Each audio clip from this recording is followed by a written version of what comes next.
एक और बड़ी खबर राजधानी देहरादून से है, जहां पर सरकार की सभी वेबसाइटों की सुरक्षा की कवायद, साइबर हमले से सुरक्षित रखने की तैयारी।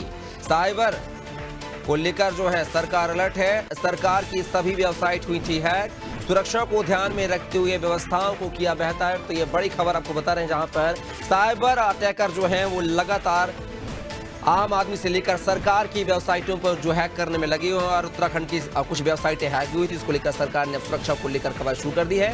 और क्या है सुरक्षा व्यवस्था की तैयारी, सीधा जानकारी लेंगे। उत्तराखंड के bureau head Sonu Singh phone line पर हमारे साथ बने हुए हैं। सोनू, सरकार ने वेबसाइटों को सुरक्षित रखने को लेकर जो है कवायद शुरू कर दी है। इससे पहले भी उत्तराखंड सरकार की जो ऑथेंटिक वेबसाइट होती है वो हैक की गई थी। अब क्या कुछ व्यवस्था इन वेबसाइटों को बचाने के लिए, दुरुस्त करने के लिए सरकार कर रही है?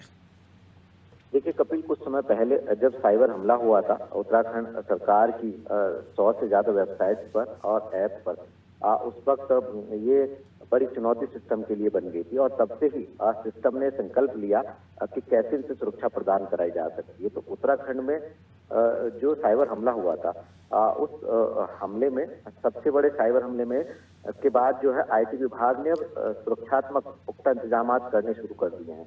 और इसी परिप्रेक्ष्य में जो है करीबन 100 से ज्यादा जो सरकार की सरकारी वेबसाइट्स हैं, उनकी जिम्मेदारी जो है अब जो आईटी विभाग है वो स्वास्थ्य को देने जा रहा है। यानी सुरक्षित, स्केलेबल और सुगम सेवा प्लेटफॉर्म पर अब ये नए सिरे से वेबसाइट बनाई जाएंगी। दरअसल व्यवस्था क्या थी कि अलग अलग विभागों ने अपना कामकाज चलाने के लिए अलग अलग प्लेटफॉर्म पर वेबसाइट्स बना रखी थी। और जब कुछ समय पहले साइबर हमला हुआ तो उस वक्त ये तमाम चीजें जब गहराई से इनकी पड़ताल की गई तो ये सामने आई।